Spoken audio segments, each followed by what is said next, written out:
Добро утро, почитувани мои ранобудници. Добре дојдовте во едно различно издание на утринската емисија на телеканал 1, вам веќе добро позната насловена како Утрински пулс. Ово утро се наоѓаме во салонот за мебел Биргиаже, односно во салонот Ивана Мебел. Ние ова утро ќе зборуваме за правата на жената, како жената се развивала низ годините со господја Весна Петкова од невладината организација Продолжен живот. Добро утро. Добро утро. Добре дојдовте веќе по не знам кој пат во нашата емисија. Ви благодариме за одвоеното време и теми кои што верувам дека секоја една дама ќе ја засега и некако еве доколку можеме да им помогнеме да ги ослободиме, да доколку имат некаков проблем да знаат каде да се обратат и доколку можеме нели да им помогнеме. Статистиката од 92-та до денес, односно до минатата 2016 година, покажува дека некаде околу 3 пати е зголемен бројот на разводи во земја. Вие како невладена организација некаде повеќе од 15 години постоете, токму со ова проблематика, односно една од темите со кои што се занимавате, па доколку во 92-та имало околу 480 до 500 разводи нели на годишно ниво, минатата 2016-та се заокружила со над 2200 бракоразводи во Република Македонија. Според вас и вашето долгогодишно искуство на што се дължи тоа? Навистина би сакала малце на повесели теми, меѓутоа и овие се теми кои секојдневие ги застапува.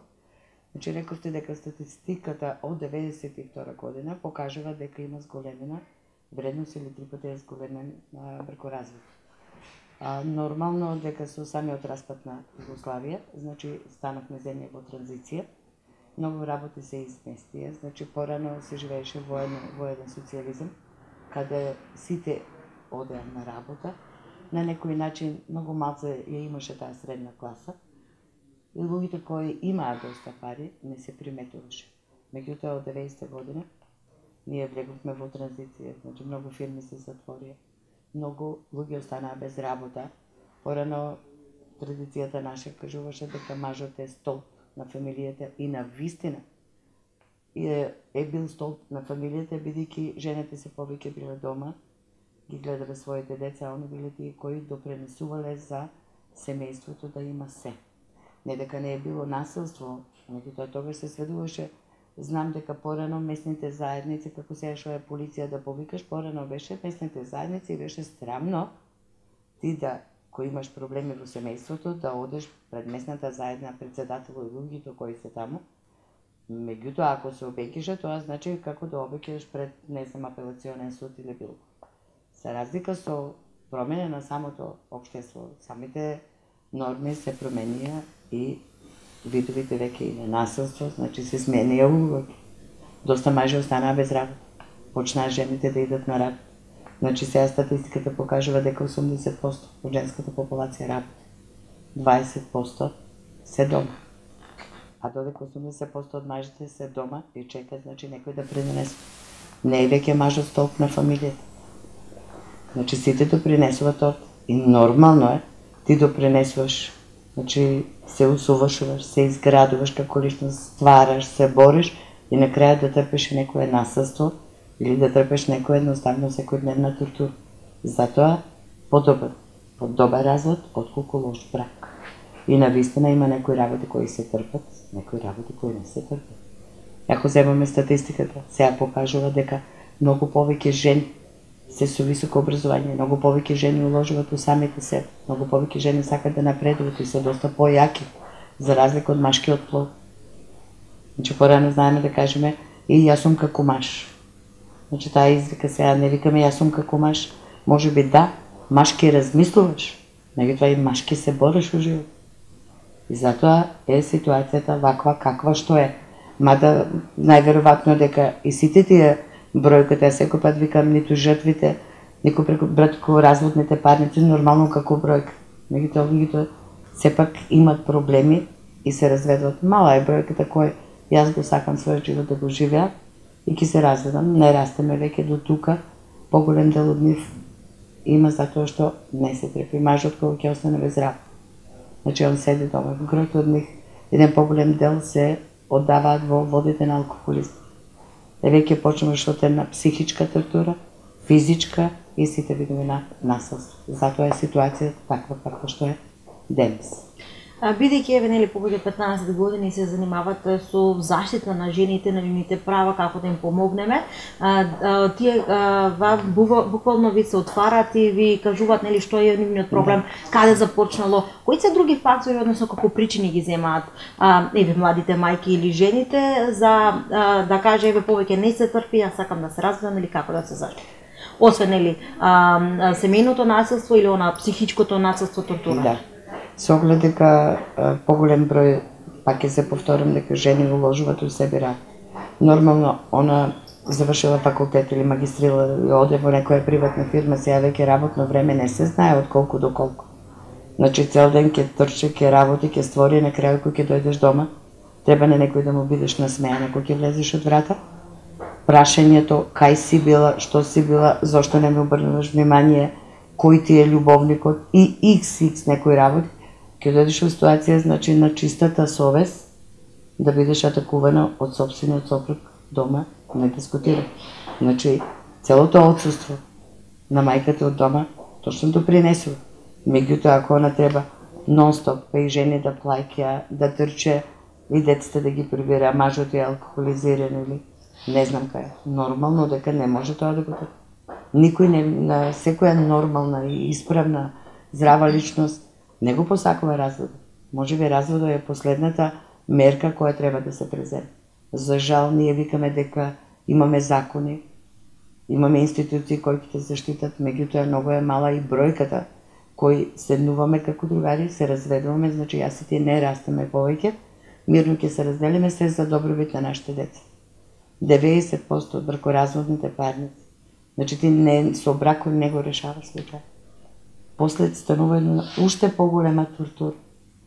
Значи има закана по живот, закана за своите деца, па ќе ти го земам детето, па зимат, па расплачуват, се повлечени и пак не застанува. Значи некаде малци и самите институции, ние викаме сме веќе демократска земја или која влада е демократијата, меѓутоа законодавството затајува. Дали еве сте имале и таков пример каде што младите се нели од љубов земени некако во денешно модерно време за материјални екзистенција, дали има вмешување на трето лице? Познате како свекрва или свекор или еве бабата, дедото од другата страна, нели? За тие да придонесат до кавги помеѓу ова сложно семејство, помеѓу неразбирање, помеѓу еве буцнување народски речено за да дојде до Да, за жал, сепак викаме разлика во генерација. Нормално многу пати ќе кажат, ама јас влегов во брак, не ја познавам женеме или не го познавам мажот. Значи на некој начин имаш некоја еден поголем дел е чиста глума. Знаеш, додека те земам да ме влезеш во куќата, после ќе видиш кои се моите прави вредности или која сум јас или кој си ти. Навистина има, не случајно Западо, ние сакаме да ги земаме некои мерки од Западо, меѓутоа самата држава не е спремна. Можеби е најдобро, кога влегуват во брачни води, значи да си бидат сами, да си живеат сами, да си стварат некои навики. Тука имаш еден поголем дел од мајките ми го зеде детето кој ми влезе, него и промени моето дете, значи имаш некоја посесивност. Да, твоето дете, ама твоето дете е веќе зрела личност и он треба да даде некоја друга љубов према саканата према своето дете. И тука имаш жената и така, и едноставно точно дека трето лице тоа многу брзо се прават. И затоа многу пати секојдневно кои кажат еве не сакат, они живеат заедно, ама не сакат да се венчат. Помладите генерации или сега генерациите на 21. век, они апсолутно си живеат во брачна заедница. Меѓутоа, мислам, живеат во заедница заедно, меѓутоа за брак не размислуваат уште. Значи, бракот или брако е лист хартија. Западњаците верувајме дека многу е лесно да влезеш во брачни води, меѓутоа многу е тешко после во Западот бракот да го раскинеш. Од тие лица, пошто кошта многу. На некој начин и нашите веќе млада популација на тој начин. Значи, они се живеат заедно, си имат семејство, за да не дојде третото лице, оти зошто син ми сега треба да изчисти, па да избрише. Значи, они не размислуваат дека и другата или жената, која е на синот сакана, и она е уложила у себе, она треба да иде на работа и она е изморена и кога ќе дојдат они двајцата треба едноставно да ги средат сите работи и да се бидат тука за самите себе. Има трета лица и тоа кај поголем дел од бракоразводните парници, не само сопругот, допринесуваат и родителите.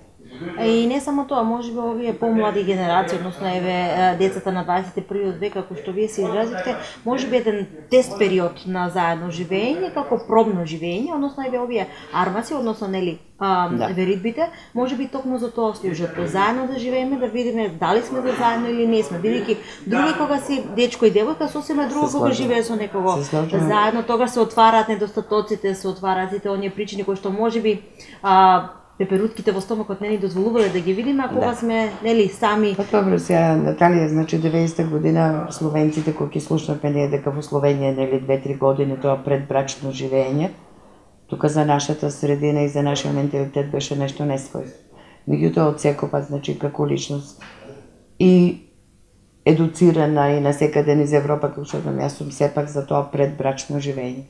Друго е како дечко и девојка 2-3 сати кои ќе бидеме заедно или 5, а друго е веќе во континуитет ние кои ќе живееме заедно, значи се будеме заедно, функционираме преку ден заедно, заспиваме заедно, колку и да си ги криеш аномалиите и недостатоците. Тука веќе си открие, отвараш отворени карти, можеме да бидеме заедно, не можеме да бидеме. И сепак сум прво за предбрачно живење, да се изгладат нештата, па потоа да едноставно ги прават сите други церемонии кои навистина сега во последно време ги избегнуваат. Они се живеат заедно, убаво им е дури и заеднички, веќе што ме радува, значи зема едниот кредит, другиот зема кредит, па се земат заеднички стан. Значи на некој начин супер е мама и тато ако може да помогне. Меѓутоа до тој степен веќе размислуваат младите да можеби на 30 години ќе влезам во брак или на 35, ама јас сум свој и имам нешто свое. Не се зависни од родителите. Од секој пат и вие како личност ќе чуете, ама тоа е мое. Знаеме ние повозрастните да кажеме, еве ми дошла, ама тоа е мое, моја е куќата. Да, но ти таа куќа се изградила за своите деца, тоа е на сите. Заедничко е, нема мое тоа. И затоа поголем дел од младата популација не се издржуваат некои работи, се разделуваат или живеат од тие предбрачни заедници, кои се многу подобри отколку да влеземе во брак со сите церемонии, па деца и после да се разведуваме и да имаме подруг макотрепен пат кој не е баш добар за ниту за мажот, ниту за жената, не па за децата веќе да не зборам, кои се трауми се тие. Пред да се навратиме на децата, овие модерни мажи, така што ги велат нели во денешно време, знаат се почесто да ги гледат своите деца, значи буквално од менење на пелене, до хранење, до заспивање, до помагање во домашните обврски на жената, и тоа се почесто се случува, што многу ме радува. Меѓутоа се уште 21 век, оние деца на 21 век, меѓутоа никако да се откажат од оние патриархално застарено воспитување, каде што 30 години има, но според него жената треба да ги верси тие обврски. Како еве една таква жена што се нашла во такво семејство, односно така воспитан маж, да му помогне да размислува помодерно, односно да свати дека тоа не е само женска обврска, тоа е партнерство на еден начин во бракот. Сега ти кажем, значи за да тие се стереотипи кои си ги носам во себе. За да сите нешта треба да се вред, сите воспитуваме, мислиме дека сме окей кога ги воспитуваме. Меѓутоа ништо не кошта како мајка.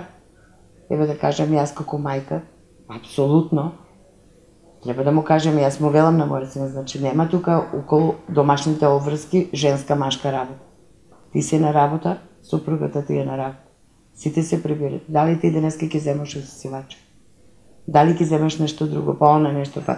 Значи нормално заедно да се помогнете за да си функционирате и да биде окей. А јас како мајка, еднаш ако му кажем, па ти ме виде мене со прва смукалка, ти ме виде мене јас нешто да правам, ајде тие се женски работи, нека си ги праве, значи пак ќе се навратиме на третото лице. Тука треба доста и самите мајки да не бидат себични дека незиниот син веќе се креира како женско, него едноставно незиниот син праве нешта за навечер кога ќе седнете, кога ќе се прибере да му биде убаво. Ако си заедно помагаат, имат време да бидат заедно, имат време да гледат телевизија, имат време насмевката да им се задржи. Да уживаат во Да, заедничкото не време. едењу нормално, ако жената е цел ден на работа. Он порано се дојде, не е ништо страшно дома нешто да прифатиш. Ако ти чекаш жената да дојде и сите други работи и после, нормално дека има навечер дека она е изморена, ќе сака да легне, ќе сака да се повлече во нејзината соба да здивне и веќе тука почнуваат уште на старт проблемите или обратно. Па жената ако е повеќе на некој начин сите обврски се за неа, тие се женски работи, нормално дека и мажот ќе биде запоставнат еднаква. Исто ние што викаме, знаеме да се насмееме, нашински не можеш да пишеш домашно. Нормално, значи немат време еден за друг. Затоа е убаво да малце се менат нештата и тие стереотипи од порано да не се применуваат сега. Меѓутоа знаете доста мајки, а тука е линко да самата мајка треба да даде поттик. А дете кое е мало, тоа што гледа, посебно машките деца, тоа го спроведуваат после во брачната Па истото заедница. важи и за женското дете. Како тоа гледа дека неговата мајка е гледана, почитувана, поддржувана, така и таа смета, барем според мене, дека и така нејзиниот избраник во идене треба исто кон неа Па не да... случајно и податоците покажуваат, значи во фамилија кај што е било семејното насилство, дека е трпена тортура, значи женското дете трпи кој ќе иде во друга фамилија. Мисли дека така треба да биде. Мисли дека така треба да биде. Исто значи се случува и кај машки. Меѓутоа со разговор, со едноставно повеќе видици, со мора, треба и е убаво да се надменат тие стереотипи кои ги носат. Недостигат ли еве овде во нашата општина, бидејќи нели сепак за Струмица станува збор, иако бројките покажуваат нели на глобално ниво за разводите, меѓутоа еве недостигат ли бракосоветници, односно советници кои што како нели психолози, психијатри ќе разговараат со овој пар, па да им помогнат да се отворат таму, да се ги кажат нели, меѓутоа и таму и да останат проблемите, да се изнајде полесен начин да се справиме со проблемот и преценели за нашите деца, меѓутоа и зошто да не останеме во заедница. Па некаде како невладени организација на ниво на Македонија ние тоа го бареме од 2005 година. Значи гледаме дека бракоразводните парници толку брзо одат, може би треба многу малци. Може би треба да се поработи, една сијаличка да се запали. Јас сум многу против, значи последно треба да биде бракоразвод. Значи да се седне, да се поразговара. Може би едниот мисли дека така треба, другиот треба нешто друго. Најмногу ни постојат тие предбракоразводни советници кои треба да бидат таму, да разговараат, па дури ако треба еден подолг временски период, се со цел да се зачува и да тај брачен пар остане заедно со нивните деца. Како велат повозрасните, кога сме лути, значи буквално нели тогаш мислиме дека се сме во правно, дека другиот од протива е секогаш крив, односно дека тој е виновен за тоа што се случува, меѓутоа кога ќе стигнат работите, кога ќе се смириме, дали ќе биде тоа после подолг временски период, ќе сватиме дека можеби сме направиле грешка што сме се развеле или пак моментот не е бил погоден, ама бидејќи нели ова некако побрзо оди. Знаете, јас секој пат викам утрото е помудро или подобро од ноќта. Значи треба некои работи да седнат, да се смири, да се спушта топката. Има доста, нели, дојди си мама. Значи не е спорно. Ако ќерка ми се дојде, за тоа викаме, сепак родителите треба да играме некоја голема улога, значи да ги гледаме и двајцата дека се наши деца. Не тоа е моето, тоа е твој. Не, ми се заедно, они се наши. Значи да дојде, например, и кај едниот и кај другиот, да се седне на маса, ако се седнува, ако се разговара, дајте да видиме, може ли вие да продолжите, кај е проблемот, што е проблем. Мислам дека малце по-друго ќе е. Се имаш тука кај една одредена целна група и моки. Јас сум моќна, па дури до некаде имаш и некоја помодарство. Јас не можам само женската популација да ја брак. Имаш помодарство, влегува во брак, година време и е многу битно да стекне титула разведена жена. Без да размисли дека тоа е многу тешко. Имаше од наше време, јас не сум баш млада, вика жено, што си ми убава, само не си ми туѓа. Не е баш лесно, сепак си треба. Значи, за тоа викаме цело кога има се. Вред ти ќе имаш, можеби, кариера, ти ќе имаш се, меѓутоа. Ако треба некаде да се појавиш, ако треба да го воспитуваш детето, нема што. Затоа родителите треба голема улога да играат. Значи, прво да се разговара, седнете, оладете ги главите, кај е проблемот, што е проблемот. Меѓутоа, пред да се стапе во брачна заедница треба прво они да бидат другари. Пред се другари. Пријател, а после се друг. Ако го нема дружба, ако јас и ти Сме заедно, ама не сме другари, не си кажуваме, не седнуваме, не се смееме. Го нема тоа детското да го покажеме од нас, веќе нема ништо. Затоа викаме, значи, и кавката е некој начин на комуникација. Имаш кај млади брачни парови, веќе повозрасните, ќе се надофрлам кај млади брачни парови, они нема што да разговарат. Значи, многу е жалостно, 2-3 Поради години, интернетот може така без разлика, значи, веќе тоа не го збориме, тоа е друга тема, колку социјалните мрежи го направија сето тоа, значи, јас бех сведок, ајде да не кажеме, нели, на Свети Трифон или Свети Валентај. Значи, ги гледаш жените на телефоните, а мажите пијат. И сега, знаеш, ние беме, во пара отиде. Ние беме, значи, кога ги немаше тие телефони, имаше стварно, може би, едно подруго време, убавена, слушаш музика, па ќе станеш, па играш, но ставно се забавуваш, и си тука и утре, стварно ќе кажеш, јас синоќа, ама напуних батерија. Ми беше малце чудно, викам и сега утре ќе кажат, ние бевме синоќа на денот на заљубените. Јас, за жал, нека ми опростат, може би не сакам никој да ми замере, многу малце ведех заљубени твои. Зборувам за млади луѓе. Со оглед дека, ајде ќе кажеме, ние сме генерации, во наше време беше кај си отишол тамо да се гледаш и да трпеш. Сега тоа го не. Сега ги имат поддршката и од родители и се. Меѓутоа мислам дека малце треба да се завртат еден на друг и да бидат многу искрени. Да не дават, повеќе се дава акцентот на материјалното сега, и затоа после ги има тие бракоразводни нешта. Он има се. Не, материјалното е нешто менливо. Треба да гледаш, да гледаш душата, да ја гледаш душата. Дали вие еден за друг имате? Дали ја има некоја хемија, некој флуид, јас и ти да бидеме заедно. Оти има вредности во животот кои со пари не можеш да ги купиш. Ти ќе имаш убава куќа, ти ќе имаш мебел, ти ќе имаш се. Но и тоа кога ќе се озрееш, не си среќна. Сето тоа не те прави среќна. Господја Весна, дали според вас, еве да речеме, доколку некој во бракот или еве во врската, има проблем, доколку би се исклучил барем месец дена од социјалната мрежа, дали според вас мислите дека, односно еве вака би се повлечел од интернетот, според вас ќе има успех во бракот и дека ќе му тргне по нагорна линија, меѓутоа исклучување од двајцата, нели, од машкото и зборуваме, тука сме заедно јас и ти. Верувам, јас сепак ќе ви кажам дека вие помладите генерации, значи сте за почет. Кај нашите генерации имаше една, може би не патолошка љубомора, ама една посесивност. Ти да седнеш, да се сама за себе, кај си ти, а ние сме двајцата излез. Кои двајцата ќе се тргнат, значи нормално, на Фейсбук, на Твитер, имаш секакви луѓе. Имаш колку скриени профили, колку они се прекрасни и фини, не се баш прекрасни и фини. Значи имаш можеби нешто што недостасува. Зашто сега пак ќе се навратам кога кажав дека треба да бидат другари? Зошто да не седнеме да разговараме на маса да кажеме ние да растеме? Човече, ние од кога не сме се насмеале заедно, од кога некаде не сме одели заедно, да се посветиме еден на друг заедно, еден викенд да поминеме заедно. Значи многу брзо нештата се изгустируваат на тие генерации, после сето тука застанува и викаме не, ќе се разведеме, не можеме веќе, затоа што некој наводно ти е поддршка, додека да го направиш чекорно. За жал, мислам дека треба да пробат, тргни ги телефоните, тргни ги социјалните мрежи, посвети се еден на друг, некаде кај што си застанал, продолжи. Тоа е убавината.